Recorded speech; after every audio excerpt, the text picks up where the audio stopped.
Be a real honor for me to introduce Robert F. Kennedy Jr., take the oath of office and officially become our Secretary of Health and Human Services. Just as I promised last year, Bobby is going to lead a great national mission to make America healthy again, and he's going to do it. I think he's going to do things that will really make us very proud of this day. Like his father, Senator Robert F. Kennedy, and his uncle, President John F. Kennedy, Bobby has devoted much of his life to serving his fellow Americans in his campaign for president, and he was a very tough competitor. I did not like it at all. I said, let's get him on my side.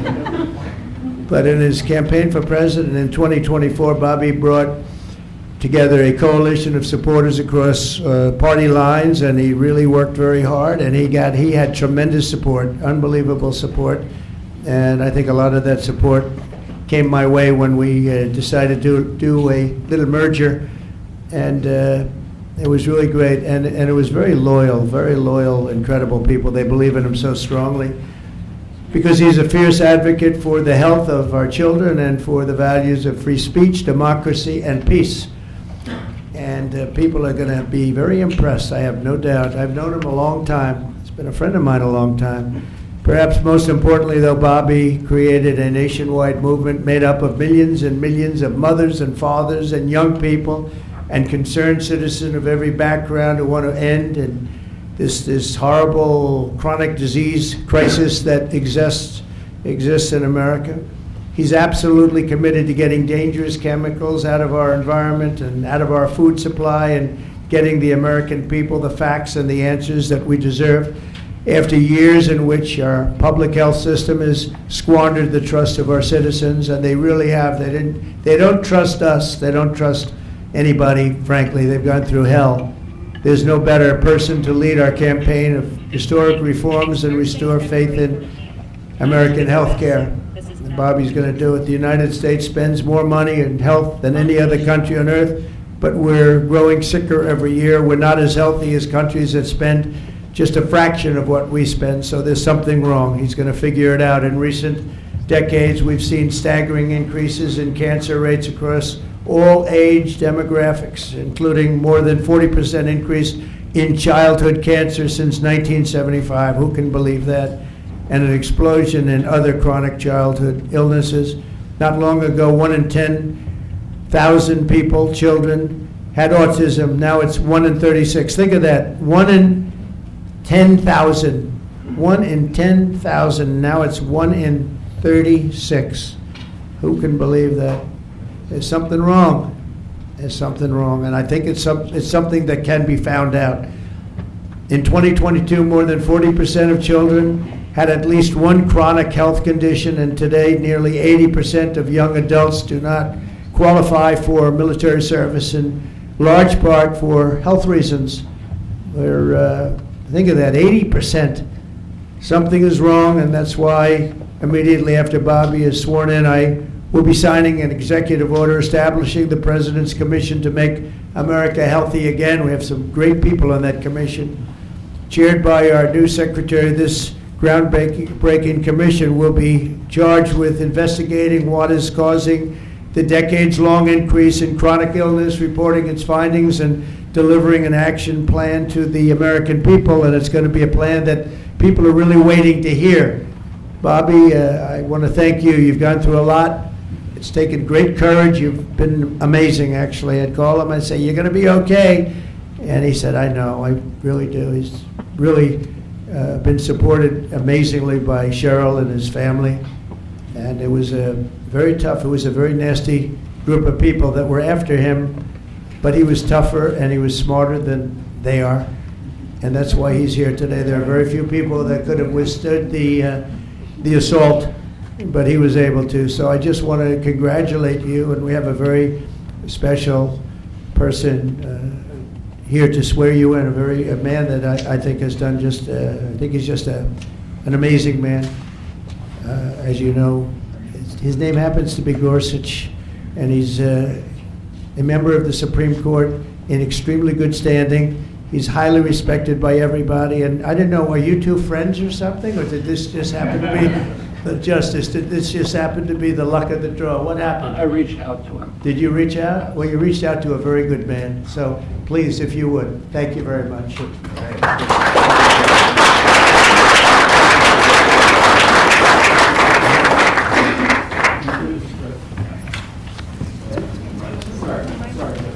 Oh, this has to be done I'll do first. this first. I'm going to make this a good one, right?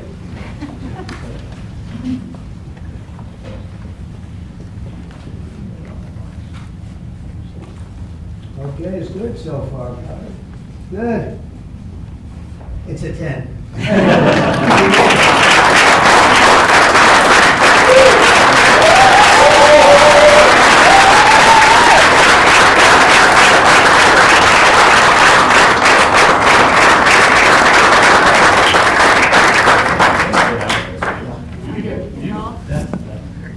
No, why am I in the middle?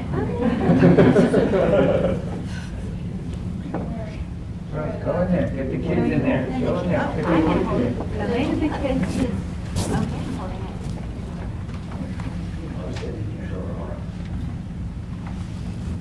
Over here, please.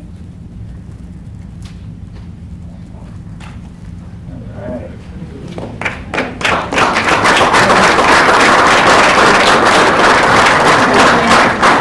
It's really happy.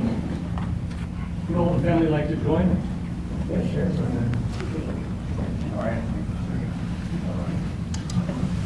Please place your left hand on the Bible and raise your right. Repeat after me.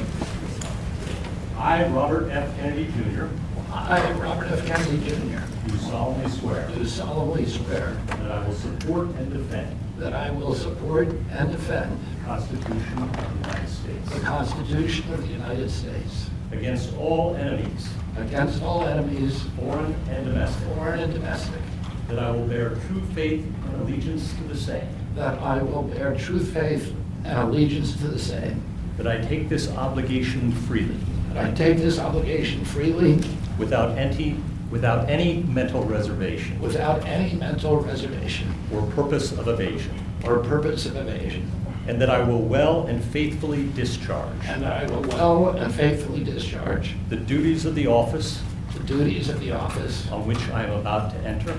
on which I'm about to enter, So help me God. so help me God. Congratulations, Mr. Secretary.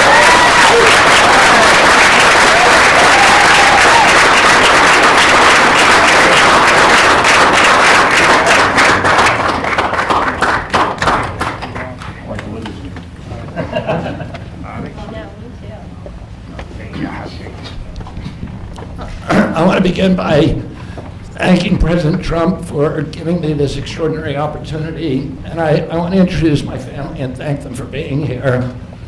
My wife Cheryl, my cousin Anthony Shriver, my daughter Kik, my other daughter Kira, Carolina Shriver, Joey Shriver, Jackson Hines, and Amaryllis Kennedy. And I want to thank all of you for your support and throughout this whole 2.5-year journey. My first time in this Oval Office was in 1961, and I came here to meet, or 1962. I came here and I had a meeting with my uncle, who was president then, where we talked about the environment. He was involved deeply, as we all know, in restoring physical fitness to this country. He challenged at one point during his administration, he challenged Americans to do a 50-mile walk, which I ultimately did, but I remember the day that my father completed his walk. We were staying up at Camp David, and my father came in after 18 hours walking on the CNO towpath with his feet bleeding and blisters on them. My father had one of his best friends was Al Lowenstein. And Al Lowenstein ultimately was a congressman from New York who was assassinated himself in 1980. But Al Lowenstein had started the Dump Johnson movement to get rid of President Johnson and end the Vietnam War. And at the time that he started it, people just thought it was a fool's errand. And ultimately, he asked my father to run for president against Johnson. My father wouldn't do it at that time, and he asked Gene McCarthy. McCarthy did it, and he joined that campaign. And my father ultimately ran, and Johnson then dropped out. So Al Lowenstein succeeded. And although Al Lowenstein was on the other side now, running against my father with Gene McCarthy, my father wrote him a note, a quote from Emerson, where he said, if a single man plant himself firmly on his own ideal and there abide, the whole wide world will come around to him. For 20 years, I've gotten up every morning on my knees and prayed that God would put me in a position where I can end the childhood chronic disease epidemic in this country. On August 23rd of last year, God sent me President Trump. All right. And he gave me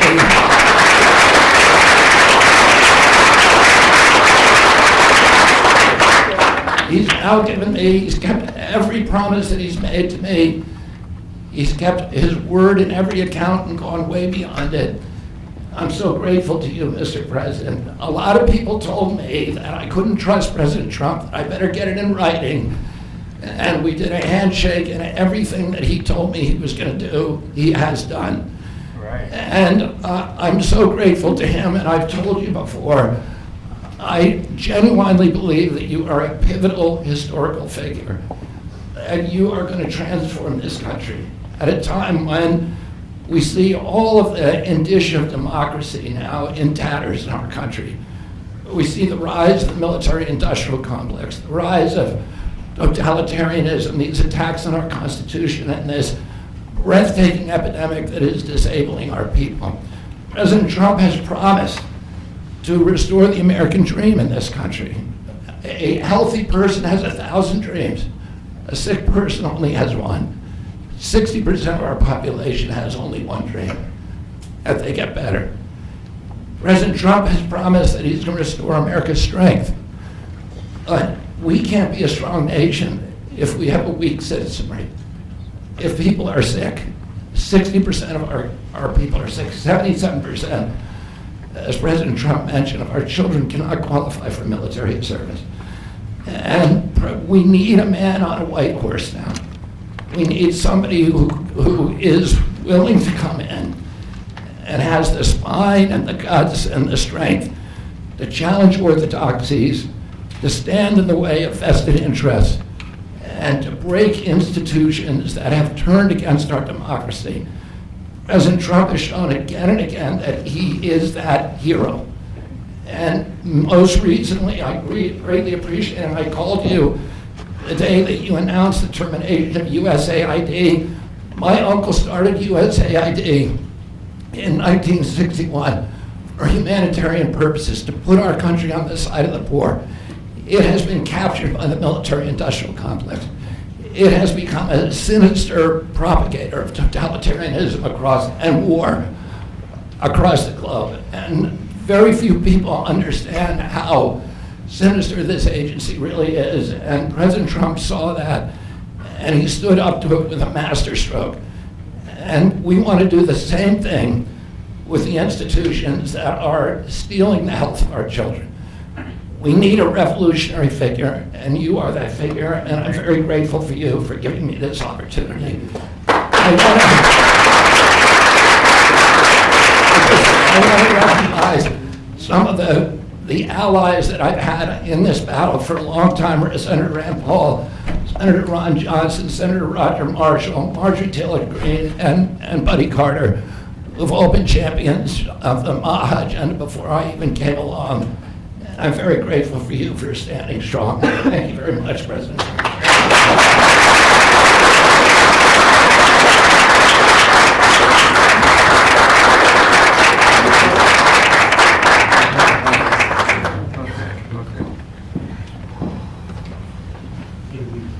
Mr. Secretary, I'd like to ask, what plans do you have immediately at HHS now that you're sworn in, sir? He's going to be running it. He's going to do a great job. What would you like to That's see my him do plan. first? We're going to find out a lot of secrets that have been maybe kept from us, but he's going to come up with some solutions to some big problems, self problems. I think he's going to go down in the record books. I really have confidence. This group has great, even Rand has confidence.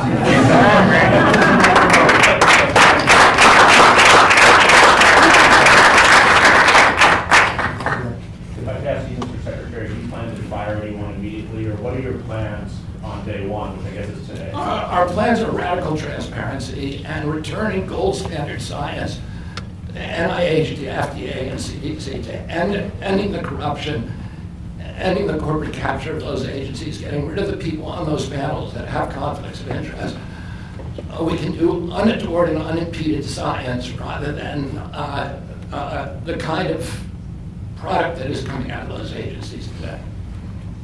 Mr. Secretary, may I ask, how do you address concerns that some Americans may have about the stance on vaccines? When people actually hear what I think about vaccines, which is common sense, which is vaccines should be tested, they should be safe, everybody should have informed consent, people are reacting because they hear things about me that aren't true. They hear characterizations of things that I've said that are simply not true. When they hear what I have to say actually about vaccines, everybody supports it. Mr. Kennedy, Kara Kashinova from Lindell TV.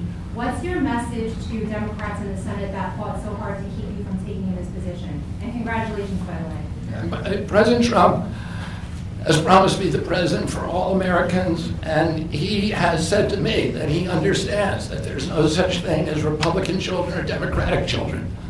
All of our children need to be protected, and whether you're in a blue state or red state, I'm going to do everything I can to work with you, whether you're Democrat or Republican, to restore child's health in this country. Mr. Secretary. Great job. Great job. Thank you all very much. All right, guys. Thank you.